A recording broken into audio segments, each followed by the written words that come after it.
आज पढ़ेंगे बेटे हम क्लास 9 का चैप्टर 7 ट्रायंगल्स। ठीक है बेटे, पहले हम पढ़ लेते हैं इसका बेसिक इंट्रोडक्शन। ये कुछ कुछ चैप्टर बेटे 6 से भी बेस होगा, यानी कुछ चीज़ें 6 चैप्टर से भी यूज होंगी इसमें लाइन एंड एंगल से। तो इसका पहले बेसिक इंट्रोडक्शन पढ़ लेते हैं।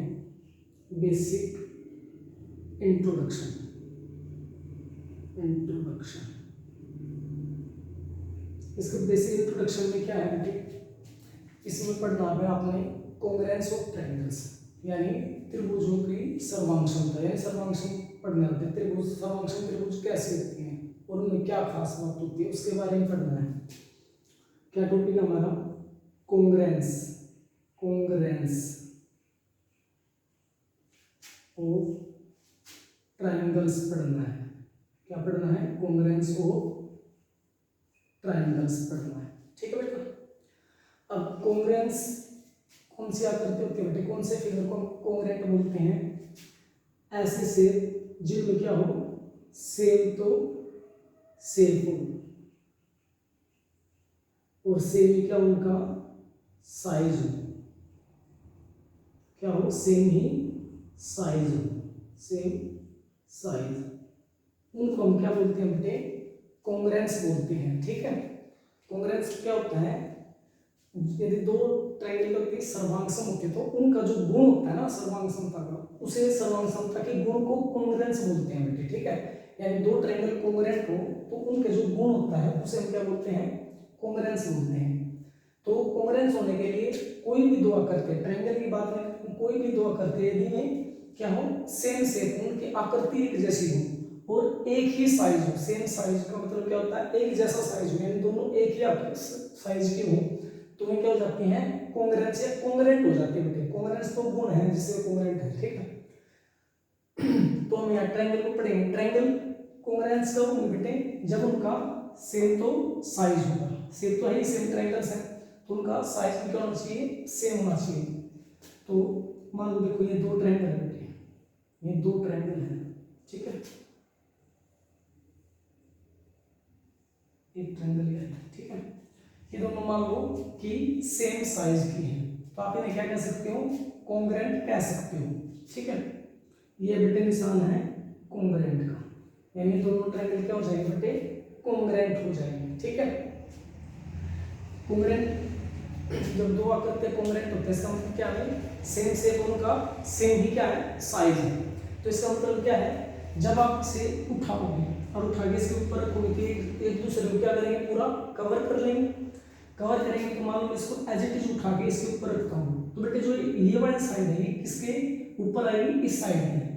और ये पूरा कवर करेगी, इसका मतलब जो ये वाली साइड है वो इस साइड की क्या हो जाएगी? बराबर हो जाएगी बेटे। और ये निचले वाली साइड किसके बराबर होगी? इसके बराबर आ जाएगी। ऐसे ये साइड इसके बराबर और ये एंगल इसके ऊपर आएगा, जितना ये होगा उतना ही इधर होगा।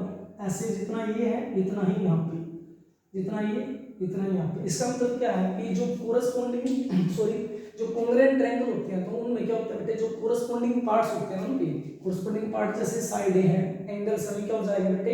इक्वल हो जाएंगे। ठीक है। तो जैसे नेमिंग कर लेते हैं इसमें हम A B C P Q R। ठीक है। ये दोनों क्या है? कॉन्ग्रुएंट है। तो इनके कोरस्पॉन्डिंग पार्ट्स से ए बी इक्वल हो जाएगा किसके? पी क्यू के। और जो बी सी है वो इक्वल किसके हो जाएगा बेटे? बी सी किसके इक्वल होगा? क्यू आर के। और ए सी किसके इक्वल होगा बेटे? पी आर के इक्वल हो जाएगा। ठीक है। बट एक चीज और देखो बेटे, यदि आप इसको बिल्कुल ऐसे ना उठा के इसको ऐसे पलट के इसके ऊपर रखो, यानी इसको उठाया ऐसे लेकिन घुमा के रखा, यानी ऐसे पलटा, या फिलहाल ऐसे इसको ऐसे पलटोगे तो जो पी आर वाली साइड हो किसके ऊपर आएगी बेटे? ए बी के ऊपर। ठीक है। तो उसका मतलब क्या है? यदि इसको पलट के रखा जाए तो ए बी किसके बराबर हो जाएगा? पी आर के। फिलहाल आप इसको ऐसे मान के ऐसे रखा है, यानी क्या होगा बेटे? जरूरी नहीं बेटे ये वाली साइड इसी के बराबर हो, इनमें से किसी के बराबर हो सकते हैं। हो सकता है टेढ़ी मेढ़ी आकृति बना के लिखी हुई हो। ठीक है ना। तो आपने ध्यान रखना इस चीज का। तो फिलहाल एंगल ए किसके इक्वल होगा? एंगल पी के इक्वल हो जाएगा। एंगल बी एंगल क्यू के, यानी बी क्यू के। ऐसे सी आर की हो जाएगा, angle C equal angle R की, ठीक है। अब इसको नेम कैसे लिखो, यानी ट्रायंगल ए बी सी क्या हो जाएंगे बेटे, कोंग्रेंट हो जाएंगे, ठीक है। किसके भाई, ट्रायंगल। अब नाम बड़े ध्यान से देना इसमें बेटे, पहले ट्रायंगल का तो नाम आपको परिचय से कैसे देना, लेकिन जैसे इसका नाम दिया, जैसे मैंने इसका नाम दिया ए बी सी, ऊपर से फिर यहाँ फिर यहाँ पे, तो ऐसे ही इसका नाम देना पड़ेगा पी क्यू आर, ठीक है। इसका नाम क्या हो जाएगा, पी क्यू आर। मान लो इसका नाम थोड़ा चेंज करके लिखता हूँ, मान लो इसका नाम दे देता हूँ मैं ट्रायंगल बी ए सी दे देता हूँ, ठीक है। क्या दे देता हूँ, बी ए सी। तो इसका नाम क्या बनेगा, इसका नाम मैंने ऐसे दिया बी ए सी, तो उसका बनेगा क्यू पी आर, यानी आपने पहले के अकॉर्डिंग दूसरे का नाम देना है, ठीक है। और आपको इसका ये भी पता चला, जैसे एंगल बी एंगल क्यू के इक्वल होगा, देखो है कि नहीं है, ऐसे एंगल ए एंगल पी के, angle Q sorry C angle R के। इसी प्रकार जो ए बी या बी ए साइड है वो क्यू पी या पी क्यू के बराबर होगी, और जो ए सी है वो पी आर की, ऐसे जो बी सी है वो क्यू आर के बराबर होगी, ठीक है ना। तो इस तरीके से नाम देना कि ये चीजें वैसे भी दिखे आपको कि हाँ बराबर है, ठीक है ना।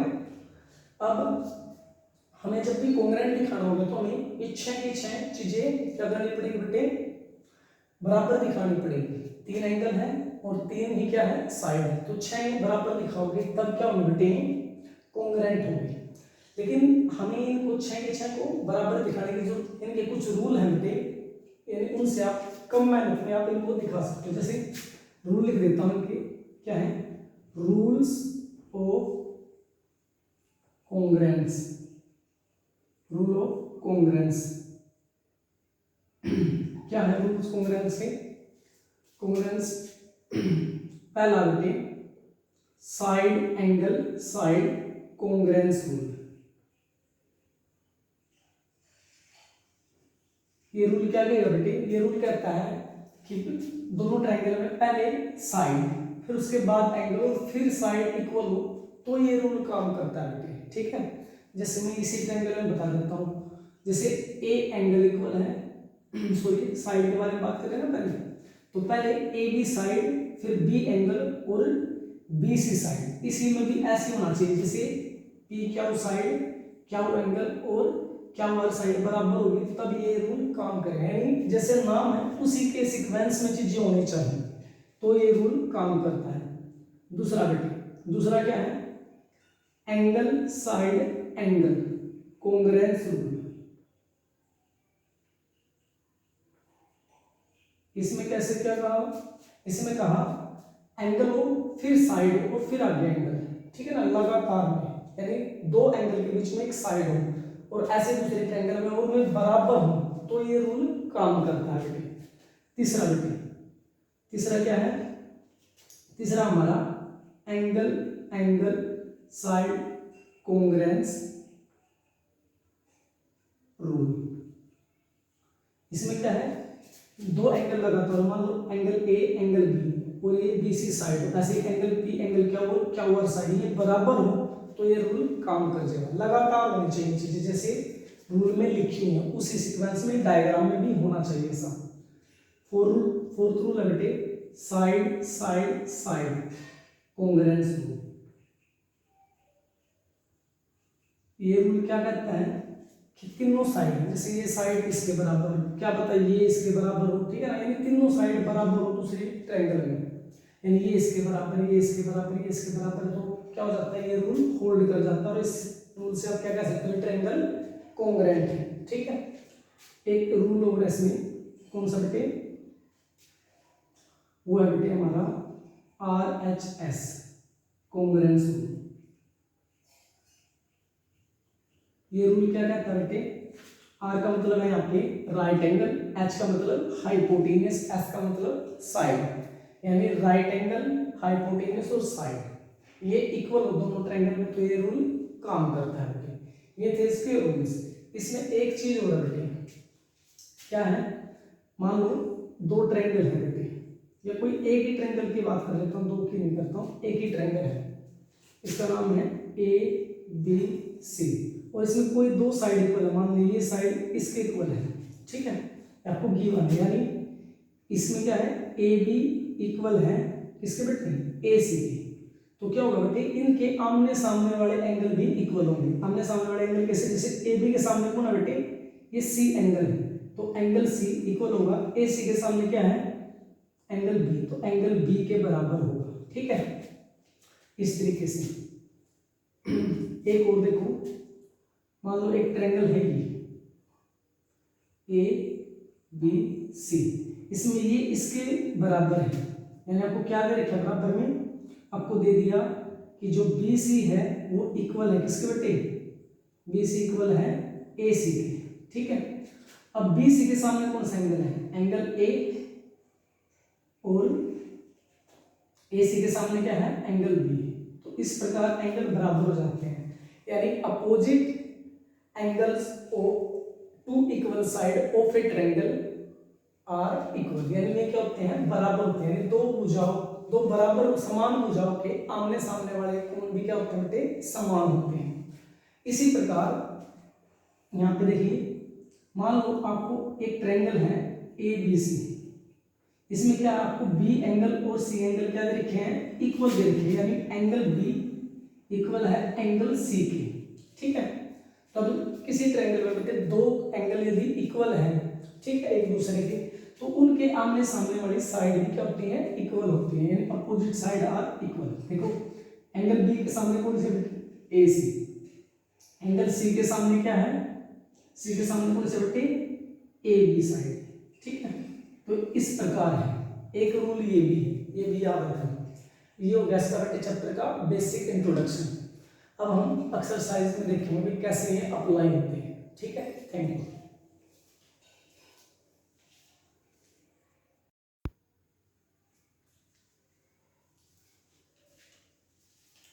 अब स्टार्ट करते हैं बेटे एक्सरसाइज 7.1। फर्स्ट क्वेश्चन देखिए बेटे, क्या कह रहा है, इन क्वाड्रेटल ए सी बी डी, क्वाड्रेटल ये रखिए आपका ए सी बी डी। ठीक है, इसमें क्या बेटे ए सी इक्वल है ए डी, यानी जो ए सी साइड है वो इक्वल है ए डी साइड में, एंड ए बी बाइसेक्ट्स, यानी जो ए बी है बेटे, ए बी कहाँ है, ए बी बाइसेक्ट कर रही है एंगल ए को, एंगल ए है बेटे, यानी ये जो ए बी लाइन है वो इसके बराबर तो इससे कर रहे हैं, जितना ही है उतना ही नीचे, यानी ये एंगल और ये एंगल भी क्या है बराबर है आपके। ठीक है, सो क्या करना है, so that triangle A B C, A B C, A B C ऊपर वाले ट्रायंगल कोंग्रुएंट दिखानी है ट्रायंगल ए बी डी की, ए बी डी निचले वाले ट्रायंगल की। ठीक है, what can you say about B C and B D, यानी आप बी सी और बी डी के बारे में क्या कर सकते हैं, इसको बाद में देखेंगे, पहले इसको प्रूफ करते हैं बेटे। ठीक है, तो सबसे पहले लिखते हैं गिवन। गिवन में क्या दिया आपको, गिवन में क्या लिखा है आपको, गिवन है ए सी इक्वल है ए डी के। ठीक है, और एक और बात है, एंड एक और बात क्या बेटे, जो ए बी है, ए बी है वो क्या कर रहा है बाइसेक्ट कर रहा है, बाइसेक्ट्स एंगल ए को। ठीक है, इसका मतलब क्या है, दैट इज, इससे हमें पता चलेगा कि बी ए बी कर रहे हैं ना, तो इसका मतलब है कि जो एंगल बी ए सी है वो इक्वल है बेटे एंगल बी ए डी के। एक ही बात पता चलेगी इस लाइन से। ठीक है, अब सो दैट लिख लेते हैं, सो दैट क्या करना है, सो दैट है आपका ट्रायंगल ए बी सी, क्या करना है कोंग्रुएंट दिखाना है ट्रायंगल ए बी डी के। ठीक है, आपने क्या दिखाना है कोंग्रुएंट। तो देखो सोल्व कैसे करेंगे, सॉल्यूशन में लिखेंगे, यहां से लिखते हैं सॉल्यूशन, इसका इस साइड से सॉल्यूशन। ठीक है, आप ले लीजिए, जिनको आपको कोंग्रुएंट प्रूफ करना ना उनको ले लीजिए। आप लिखिए इन ट्रायंगल कौन सी ट्रायंगल बेटे, ट्रायंगल है ए बी सी एंड दूसरी ट्रायंगल कौन सी बेटे ए बी डी। ठीक है, अब बेटे इनको कोंग्रुएंट दिखाने के लिए हमारे पास कुछ रूल्स थे जो मैंने बेसिक इंट्रोडक्शन में बताए थे। ठीक है, तो उन्हीं में से किसी एक रूल का इस्तेमाल करके हम इनको क्या दिखाएंगे, कोंग्रुएंट दिखाएंगे। देखो बेटे इन्होंने एक साइड पहले से इक्वल दे रखी है, यानी जो AC है वो इक्वल किसके हैं, AD के हैं, यानी आप लिख लो AC इक्वल है AD की, ठीक है।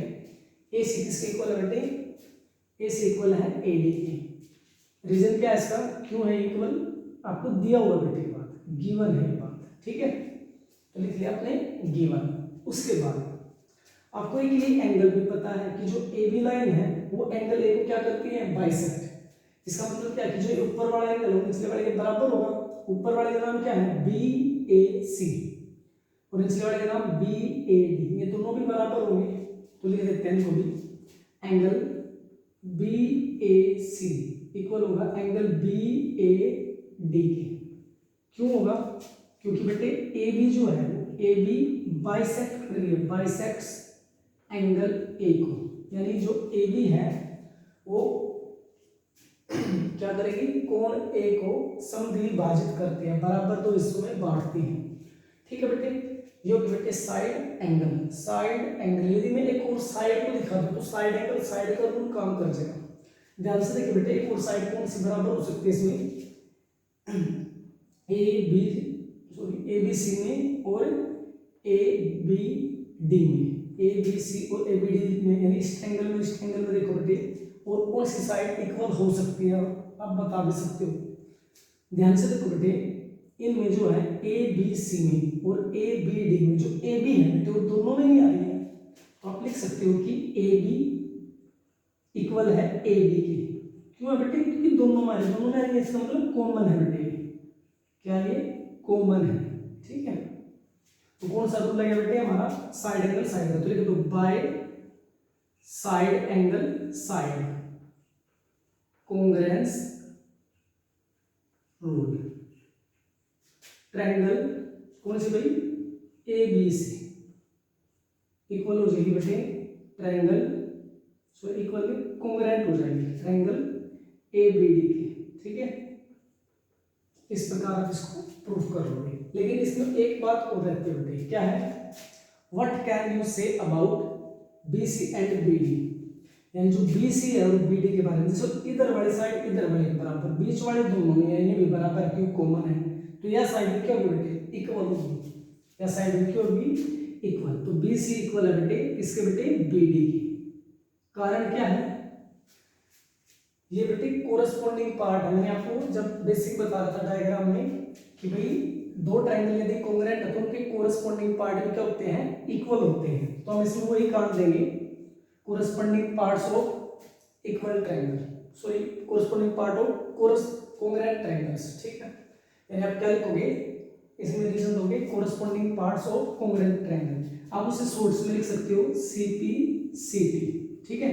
CPCT का मतलब क्या है, C का मतलब है कोरस्पॉन्डिंग, P का मतलब पार्ट्स ऑफ कोंग्रुएंट ट्रायंगल, अगले C का मतलब है कोंग्रुएंट, K का मतलब ट्रायंगल। तो इस प्रकार फर्स्ट क्वेश्चन को परफॉर्म करोगे, ठीक है बेटा। Thank you.